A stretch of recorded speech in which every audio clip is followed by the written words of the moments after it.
नमस्कार।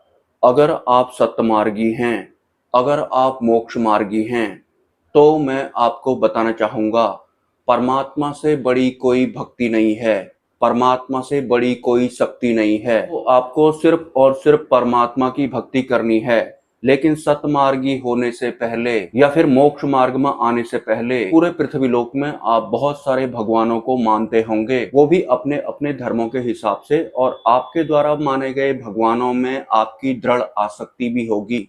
लेकिन एक बात कन्फर्म है, आपके द्वारा माने गए आज तक के आपके गॉड्स या फिर भगवान सिर्फ और सिर्फ बुद्धि और मन द्वारा माने गए हैं। मतलब जितना भी आपने भगवान को, ईश्वर को, अल्लाह को जाना या फिर माना है, बुद्धि और मन के थ्रू ही माना और जाना है। बुद्धि और मन के तल में होने की वजह से आपके अंदर तरह तरह के भेद उत्पन्न हो जाएंगे कि परमात्मा से बड़ी कोई शक्ति नहीं है, परमात्मा के अलावा किसी की भक्ति नहीं करनी चाहिए। मैं आज तक के अपने ये बहुत तरीके के भगवानों को जो मानता आया हूँ, क्या मैं उन्हें छोड़ दूं?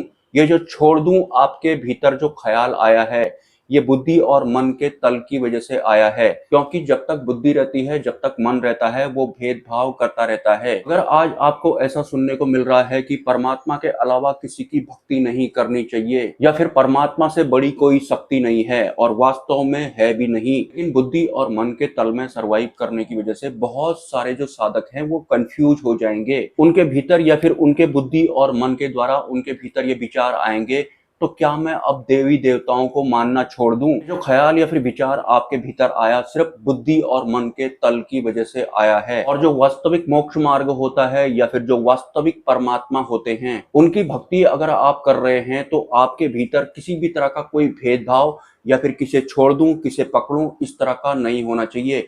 और वो तब होगा जब बुद्धि और मन नहीं होगा। क्योंकि बुद्धि और मन होंगे तो इस तरह के भेदभाव विचार ऑटोमेटिक आपके भीतर आएंगे। बुद्धि और मन के तल को अगर आप समझ जाते हैं, तो फिर आप वास्तविक भक्ति भी सीख जाते हैं। अगर मैं आपसे कहूं कि आज के बाद आपको परमात्मा के अलावा किसी की भक्ति नहीं करनी है, तो जो भेद या फिर बहुत तरह के विचार जो आपके भीतर आएंगे कि क्या मैं अब इनको छोड़ दूं या फिर उनकी पूजा करना छोड़ दूं, ये बुद्धि और मन की वजह से आते हैं।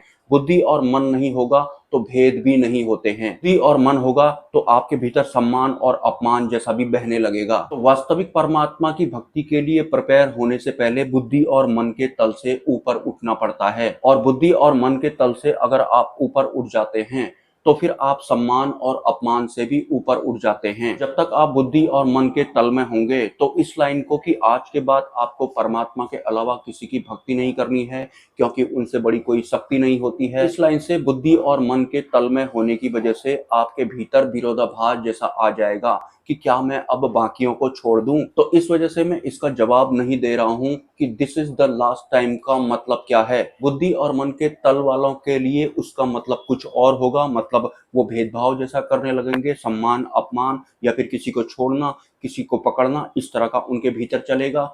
और बुद्धि और मन अगर नहीं होता है, तो इस तरह का भेदभाव जैसा आपके भीतर नहीं चलता है। तो सबसे पहले वास्तविक भक्ति के लिए आपको प्रिपेयर होना है। बुद्धि और मन से सोचेंगे और समझेंगे तो आपके अंदर ऑटोमेटिक भेद क्रिएट हो जाएंगे।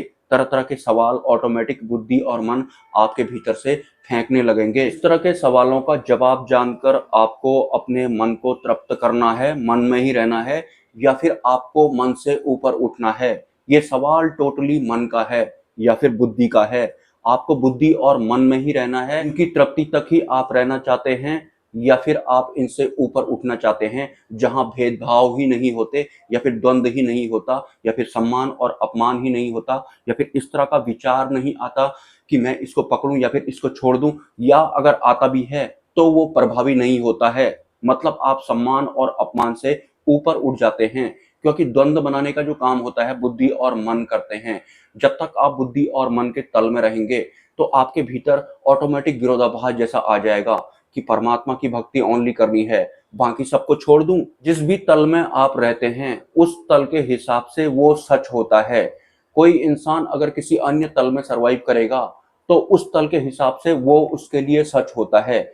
बुद्धि और मन के तल के हिसाब से जो भी आपको समझ में आ रहा है, वो उस तल का सच होता है। उस तल के हिसाब से ही जो भी आप सोचेंगे और समझेंगे, वो आपके लिए सच होगा। लेकिन वास्तविक सत्य अलग होता है। वास्तविक सत्य में भेद नहीं होता है, द्वंद नहीं होता है। द्वंद कहाँ होता है? बुद्धि और मन जहाँ होते हैं वहां द्वंद होता है, वहां विरोधाभास आता है। मैं सिर्फ परमात्मा की भक्ति करता हूं, मैं सिर्फ उनसे जुड़ूंगा जो वास्तविक परमात्मा से जुड़े हुए होंगे, जिन्हें कि अंतिम गुरु कहते हैं, या फिर जीवित भगवान या फिर जीवित ईश्वर जिन्हें कहते हैं, जिनकी वजह से मैं ये सब आपको बता पा रहा हूँ। एक बात बताइए, अगर आपसे मैं कहता हूँ कि आज के बाद आपको सिर्फ परमात्मा की भक्ति करनी है, तो आज से पहले आप जिन जिन को मानते थे या फिर जानते थे बुद्धि और मन के तल के हिसाब से, उनको बुरा ना लगे, उनका सम्मान भी बना रहे, ऐसी कौन सी व्यवस्था है? वैसे तो सबका अपने अपने तल के हिसाब से सम्मान होता है और बराबर होता है, लेकिन यहाँ बात सम्मान और अपमान से ऊपर उठने की है, द्वंद से ऊपर उठने की है। और ये सिर्फ जानने की नहीं है, ये इंटरनली आपके भीतर होना भी चाहिए। बुद्धि और मन होगा तो फील होगा आपको, इसको छोड़ना पड़ेगा मुझे। देखिए, ये जो छोड़ना और पकड़ना होता है, ये भी बुद्धि और मन के तल के अंडर में होता है। बुद्धि और मन नहीं होंगे तो छोड़ना और पकड़ना भी आप भूल जाएंगे। मतलब अभी आप ट्रायल कर लीजिए, अगर आपको किसी को छोड़ना है तो डिसीजन किसको लेना है? बुद्धि को डिसीजन लेना है और मन के हिसाब से आपको चलना है।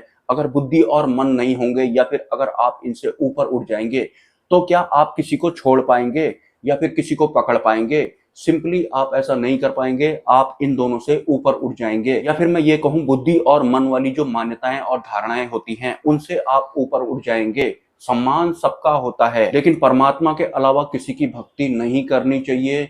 और परमात्मा से बड़ी शक्ति इस पूरे ब्रह्मांड में कोई है नहीं। और परमात्मा की भक्ति के लिए आप इंटरनली तैयार होने चाहिए।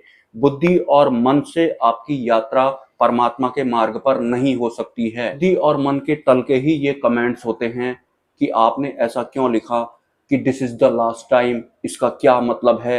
ये सवाल और जवाब प्राप्त करने की इच्छा भी बुद्धि और मन के अंडर में ही है। बुद्धि और मन के तल के हिसाब से जो जवाब आप रिसीव करेंगे, उससे आपके भीतर भेद होने वाला है, विरोधाभास जैसा होने वाला है। बुद्धि और मन के तल को समझ जाएंगे तो ऐसा कुछ भी आपके भीतर नहीं होता है। मतलब किसी का सम्मान अपमान या फिर किसी को पकड़ना या फिर छोड़ना जैसा नहीं होगा, और आप परमात्मा की भक्ति में भी शामिल हो जाते हैं। देखिए, साधना के क्षेत्र में या फिर एक साधक होने से पहले मैं भी हर उस दौर से गुजरा हूँ जिस दौर से आप गुजरे हैं। वो बात अलग है कि अब आप सतमार्ग पर हैं या नहीं, या फिर आप माया वाले मार्ग में ही रहना चाहते हैं, वो बात अलग है।